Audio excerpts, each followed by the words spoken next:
Love him to pieces, miss him. We're not angry at him. You know, we're sad that he's not here. He chose to end it.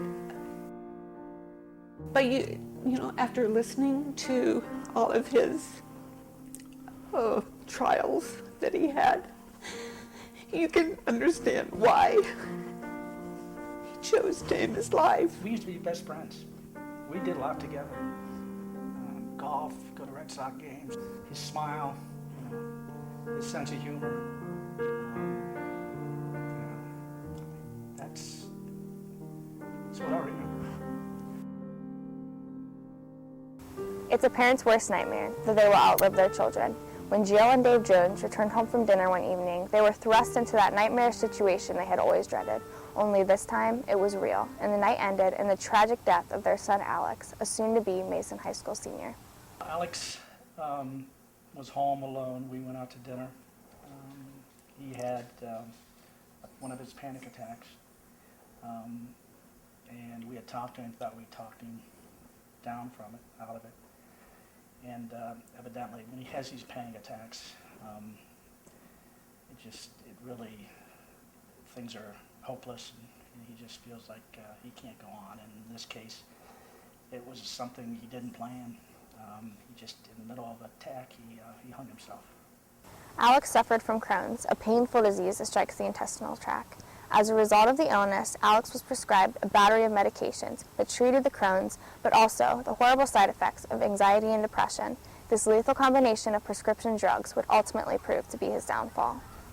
During his panic attacks, he always said he didn't want to be here. He's tired of the pain. Over the last several years, doctors and Alex's parents have tried to help him adjust to different combinations of prescription drugs to help treat the disease and its effects. However, the improvements were only short-term, forcing Alex to seek his own solutions to his painful physical and emotional condition. Unfortunately, it got to the point where he thought he was a doctor, and that's what, he started a year ago or so, and finally had enough. Marijuana for the pain. When I smoke marijuana, I don't have pain.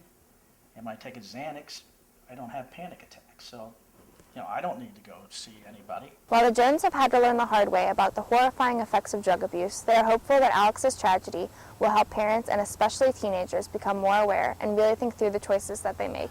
Well, I tell you what, there's a lot of kids out there that are taking drugs illegally, more than I think anybody can imagine.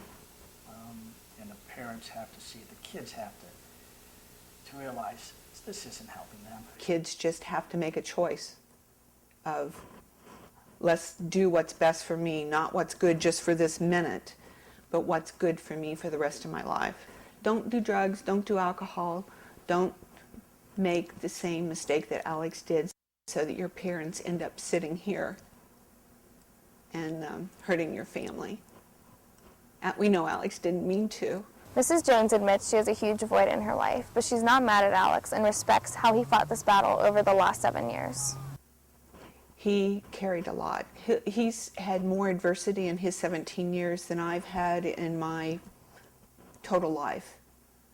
And so, I admire my son. He was a hero for getting through as long as he did.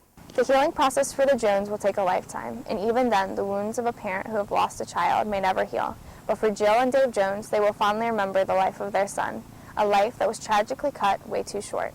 I'm Kelly Stevens, NBC News.